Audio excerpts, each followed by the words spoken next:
Hey everyone, Aaron here. Welcome back to StarCraft 2 Visual Novel.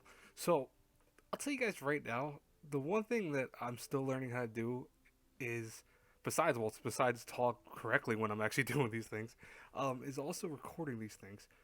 I still have issues with it once in a while. Like, for example, I actually recorded part 3 technically because this is part 3, and I noticed that nothing happened. Like, the screen was always in the same part, even though I had recorded more parts than anything else. So yeah, that happened unfortunately.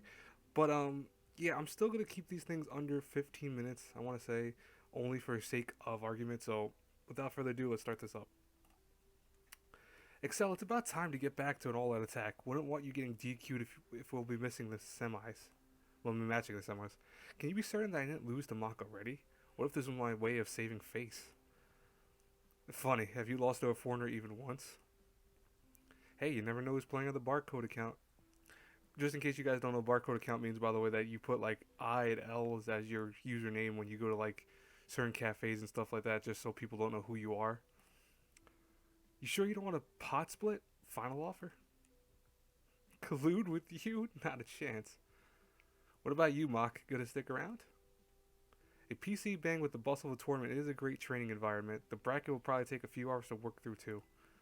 Now I'm gonna head home. Got a lot of practice to do tonight. Leaving already? Well, hey, it was good meeting you, man. Or to meet you, man. Be at Golden Zone Fire tomorrow morning and we'll find out if you're overhyped. Will do.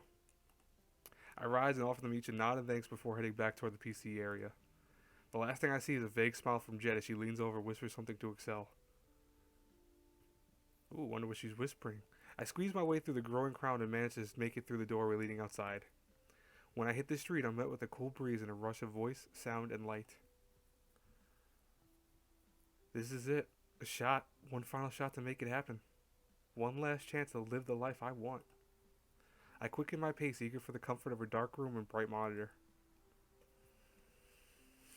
And welcome to StarCraft 2's visual novel's actual opening. Yeah, this is actually the opening. This is the day that everything changes. So essentially, what we watched was prologue up to this point. So the first three parts of this, the first two parts of this were prologue, and the third part's actually the start. I don't know how long this game is. True to her word, Jet sent me a reminder to get over to Golden Zone 5 for some morning practice. I enjoy playing online and all, but matching against someone only a few feet away is way more productive. Taking over games in person or talking over games in person makes it easier to get feedback and improve, and that's what I need more than anything else. The sting from my failure at the VSL qualifier will take time to fade. I don't want to experience that pain ever again. I catch sight of Jet in the middle row, her attention locked on a ladder game. Without disturbing her, I take a seat at her side and watch the match unfold. Furious taps and click rattle her keyboard. Her focus never drops from the game, much less her monitor. She's ahead, though not by much. It's not long until she extends her lead in the late game, and a few minutes later, heaves a sigh of relief when her opponent rage quits out. There's no need for me to consult my Korean skills to understand his final message, Zerg Imba. I don't know what Zerg Imba means, but I'm presuming it's a bad thing to say to someone. You actually showed, color me surprised. How can I not? The better question is how you have the free time to practice with some amateur. I'm the charitable sort, obviously. Anyways, you're here, so let's stop wasting time. You paid for your PC, right? I nod and log myself in the station next to hers. A minute later, the two of us are grinding out practice matches. Dang. Game after game is a beatdown. I can't crack her defenses when I attack, and I'm barely holding on when she goes on offense. She's just as unforgiving and pointing out mistakes as she's in game. Your wall at the ramp to your natural is trash. How the hell do you get away with this? You're asking to get busted. It's not something I really think about much. I just throw it up, you know?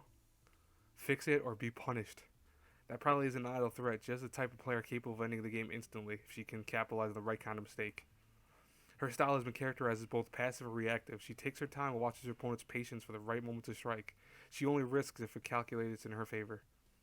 Given her former successes, the style has suited her well, though I can't help but wonder why she hasn't lately been performing at a previous level. Maybe she's lost her killer instinct. Guess not. A reminder of the skill difference between us rushes up to the ramp to my natural expansion and crushes my wall as promised. In the aftermath of the destruction, she swarms my base and seizes an easy win. Jet revels in her victory with a predatory smile. Wrecked. Before we get into the next game, I catch sight of a familiar face coming into the cafe. Oh, it's Sasuke again. Hey, Sasuke. Is it the same guy from last night? Hey, Jet, do you know who that is? I thumb in the stranger's direction as he passes by us, his attention occupied by a cell phone screen. Jet trails a look after him, wrinkles her nose, and shrugs. He's a KPGA player, Protoss. What about him? Come on, get into the game already. Seriously, he was all out attack yesterday. What's he doing outside of his team house 2 days in a row? They're only figuratively chained to their desks. Not all of them are shut-ins. Stop wasting time. Let's go.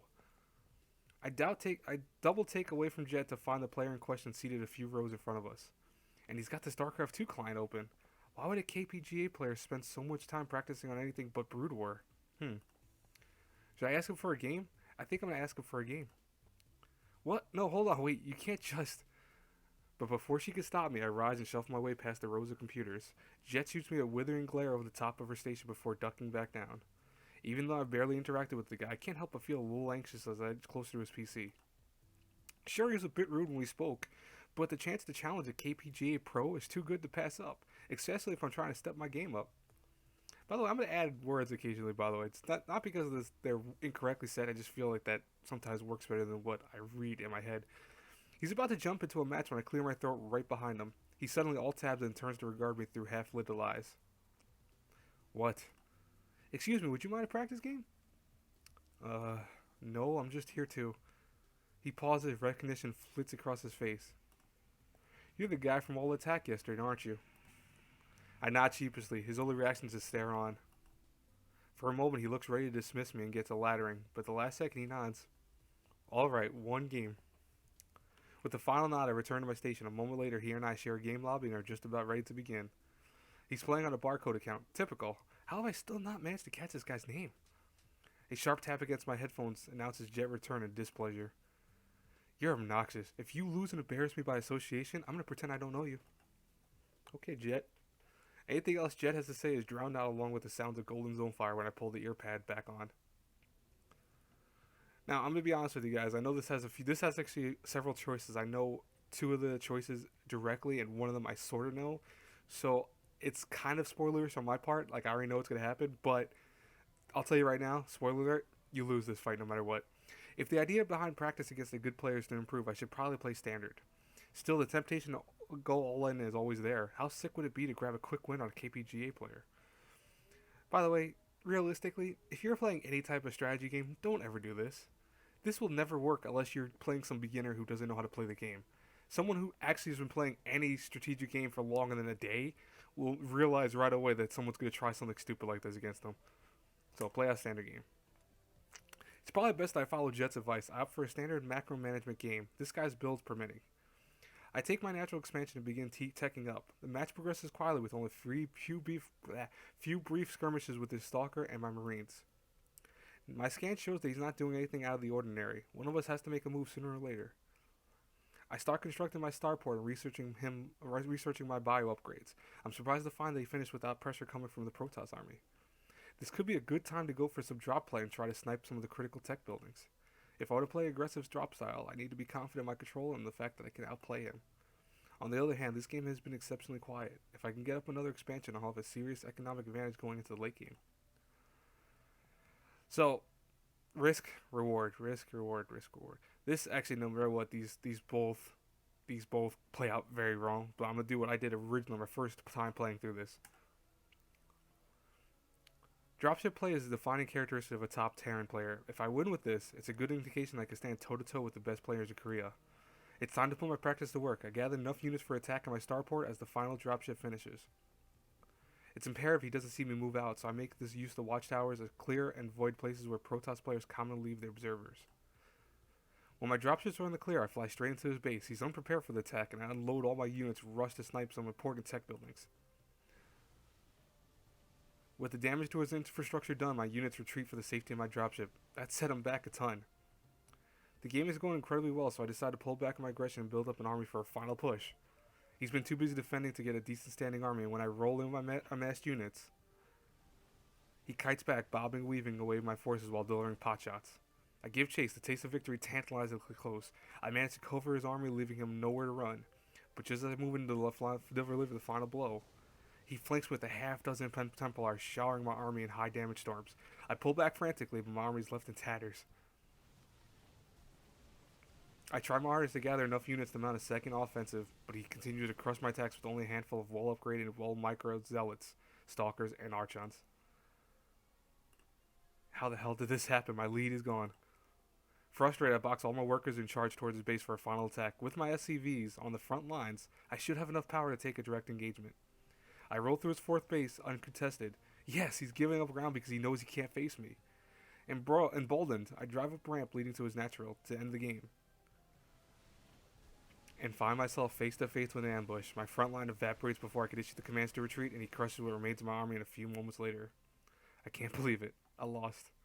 I stared blankly at the screen for almost 10 seconds before I finally typed GG and quit out of the match. I don't have luck to sulk in defeat before the KPGA player marches his way back over to me with a smirk. As promised, Jet is nowhere to be seen.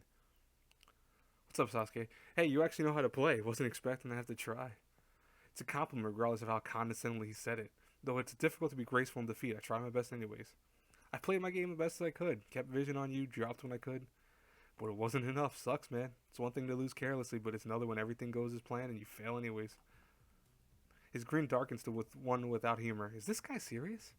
What the hell's your problem? You demand a game of wine when you get a little pushback? Look who's talking. Everyone knows your type. The foreigner out to make a name for himself. You fly out here on a whim, waste 6 weeks training. You aren't the first and unfortunately won't be the last. Your plane ticket doesn't buy you the right to call yourself a pro gamer. Save your money and your time and go back home. I feel the heat rise on my face, half in anger and half in embarrassment. I've never dealt with confrontation. But before I could say anything else, Jet steps out from behind around the corner and cuts between the two of us. Still great at making friends, huh, Bolt? He glances between the two of us, surprised. After a moment pause, the so-called Bolt sees his back and smirk and meets Jet with a step forward. Been a while, hasn't it? What's the post-Star League champion doing with trash like this? Bolt looks past her and tilts her head towards me. I step back towards him, but an open palm from Jet stops me from going any further. Maybe I shouldn't be surprised jumping ship to a scene bloated with foreign money has its upsides, but it won't be long before you forget the dignity of a pro gamer. The dignity of a pro gamer, huh? You make it sound so distinguished. You've changed for the worse and you don't even realize it. How sad. Should it be much longer till the KPGA finally accepts that no future in Brood War? You're smart enough to know what happens then. But hey, the scene could always use more casters. Whatever you say, for the record, what excuse did you give your coach for another day off? VIP is a little more lax than Shock T1, but I might want to borrow it someday. At that, Bolt scowls. Jet doesn't waste the opening and strikes again. Don't worry, Dog Seng. Your secret's safe with me. Run along now. I'm sure you got coins to flip or something. The standoff lasts a moment longer than before Bolt lets out a lazy shrug, instantly killing off the intensity in his expression. I've got better things to do than offer advice to a mouthy chobo. Do whatever you want, kid. I'm going to guess these are insults, by the way, because I don't speak any Korean or know very much Korean, so I'm going to guess they're insults. He thumbs his nose at me and returns to the station without another word. As soon as Bolt's out of sight, Jet takes my arm in a vice and practically drags me away. You had the game won. What the hell was that? An SCV pull of 15 minutes? Is that what they teach you on the NA servers? Even after heated confrontation, I'm concerned with the match before anything else. I almost laugh. My drops crippled him. I thought it'd be enough to end the game. So build units for 2 minutes, then go roll him. Don't be so damn impatient. Your upgrades were too late then. Her pointed critique diffuses the tension from moments prior, even if it doesn't exactly make me feel any better. When she's done going through my long list of mistakes, Jet makes a flick of the hand back toward the PCs. Come on, queue up a game against me. Sorry I like you, Jet. I don't know why, but I'm starting to. I told Jet that I wasn't feeling up to practice after we played a few more one-sided games. She seemed annoyed, but agreed with my suggestion to take a short break.